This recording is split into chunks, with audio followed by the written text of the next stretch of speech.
Hello everybody, welcome back. Today's question comes from Sharfa. Hello, Katilette. How did you explain the concept of death to your children? With the recent events of Malachi, passing away. Thank you so much for asking this question. This has been a big deal in our lives, obviously, right now because our dog Malachi did pass away recently. Shay and I we've talked about this before, how we would explain death to the children. And this isn't their first experience. They had a grandpa pass away a few years ago. And so I don't think that there's one thing that you can say, or you can't really explain it in one conversation. It's a process that the children have to go through. And unfortunately, it's hard because you want to be able to just say one thing that will make it all better and make it go away.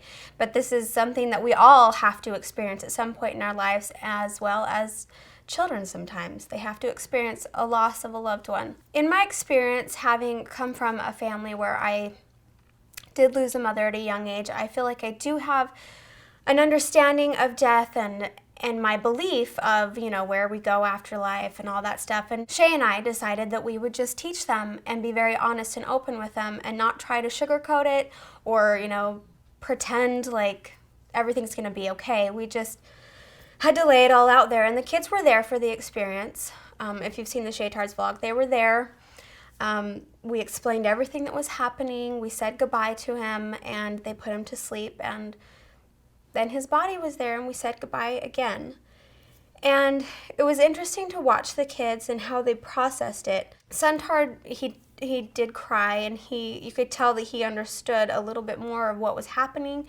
Princess Tart, I noticed she was watching us and not really understanding how she should feel, and that's okay, because as a child, you don't totally grasp what's happening, and so they don't really understand what they should be doing. Baby Tart, she was questioning it. She just kind of watched us like, oh, this is all sort of intense. I don't really know how to feel. I actually took a walk with her, and she asked me, she said, so they're going to put Malachi to sleep? I said, yes, honey, they're going to put him to sleep, and he won't wake up. She goes, well, when is he going to wake up? And she just thought, that's crazy. And it comforts me because we do believe that there is life after death and that his spirit lives on and that we will see him again. So I was able to comfort her by telling her, what I believe.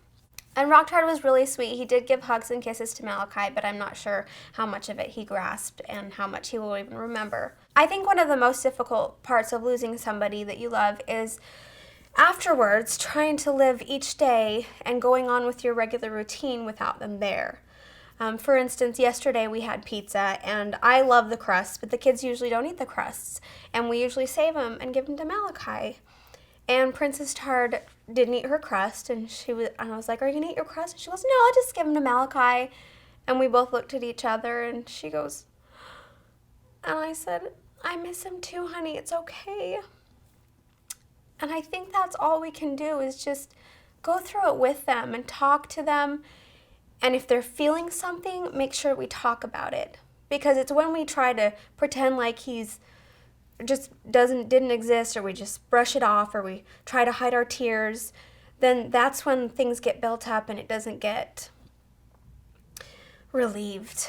I hope that I can just be the person that my kids can come to and express their emotions and be able to just feel whatever they're feeling.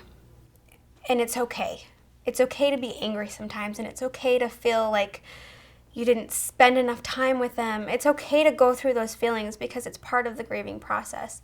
And I also hope that I can be a strong mother for them, that not being strong in the sense that I have to be the tough one, but be strong in being able to express my emotions as well.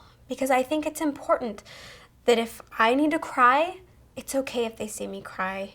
And it's okay if I miss them a lot and I express it, because they're going to be able to feel the same way and know that they can express it as well. And I encourage you, if you are grieving or if you've been through anything like this, that you can do the same. Just let your emotions feel whatever you're feeling and let it go. And I also encourage you not to try to do it alone, because it's hard, and it can be binding. It can make your emotions do this, and then someday it's just going to explode. So just let yourself feel what you're feeling and find somebody that you can confide in and express it with and go through it with you. One other thing that I wanted to draw attention to today was my sweet friend Ginger, who I talked about last week. Her husband was sterilized and then they ended up getting pregnant, being surprised and excited.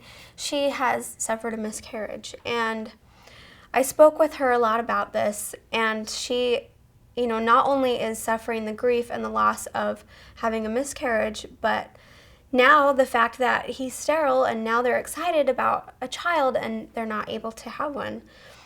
So my heart goes out to her, and I know that there are so many people experiencing loss and grief in, a loss of a pet, the loss of, having a miscarriage. And I want her to know, and I want all of you to know, that we're all in this life together and we're all experiencing loss.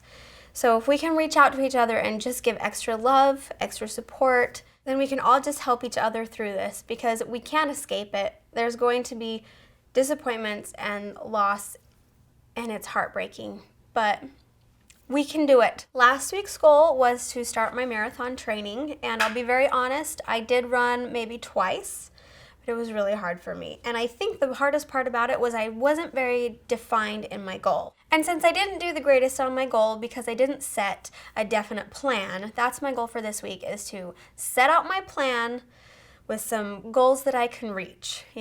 Run 10 miles, and then I'm gonna run 13, and anyways, I'll get there eventually, but I've got to make it happen by setting it all out there, because if I just think about it, and then it won't get done. I gotta write it all down. Anyways, that's my goal for this week. If you guys are working on your physical goals, please join me, and I love you all. Thanks for being here for everything that I'm going through, and thanks for going through it with me. Bye.